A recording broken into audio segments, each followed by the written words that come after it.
Hey, it's Clay, and this will be a video chart on ticker symbol TTCM. We will take a look at the 30-minute time frame.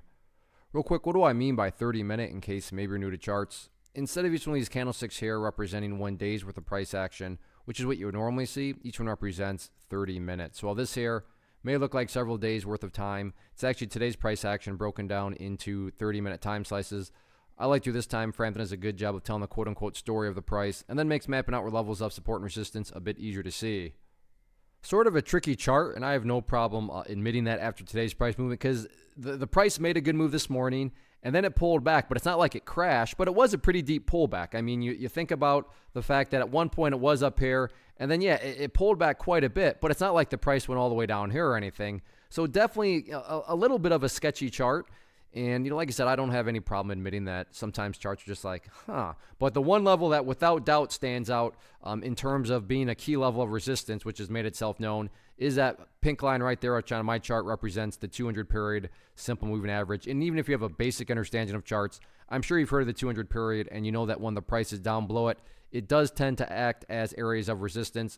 And that is exactly what's been going on. So this is, like I said, a level that, no doubt about it, and then you look at today's price movement right there, once again has proven to be an area of resistance. So going forward, if there's going to be any sort of, return back up to those highs right around 0054, 0055, that first hurdle that needs to be cleared is certainly going to be that pink line there, again on my chart, denoting the 200 period moving average. So that is the one thing that there is absolutely no confusion about. That is pretty clear as the level of resistance.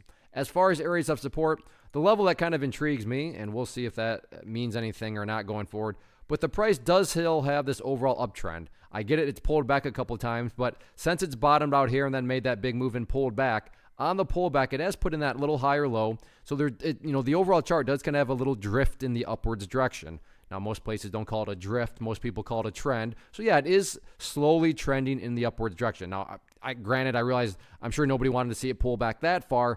But even with the pullback, like I said, you still have the ability to draw that uptrending trend line in place. So, to me, it's kind of a question of, can the price stay above that green line going forward? I'm not saying this is what's going to occur, but, if the price were to go down to the green line and then break down below it, well, at that point in time, from a very literal perspective, that'd literally be putting the price right back to where it was at those lows. And not to insult your intelligence, but price movements that go back to where they were, not exactly a sign of true strength. But to be fair, so far so good. The price is maintaining above that trend line. So we'll see if that can play out, the rest of this week. But like I said, no doubt about it, key level of resistance, public enemy number one, is certainly that 200 period moving average.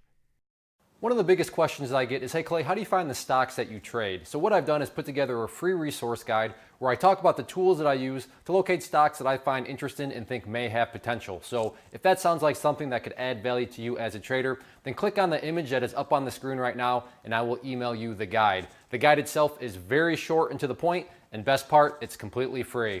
Thanks for watching the video. Let me know if you have any questions.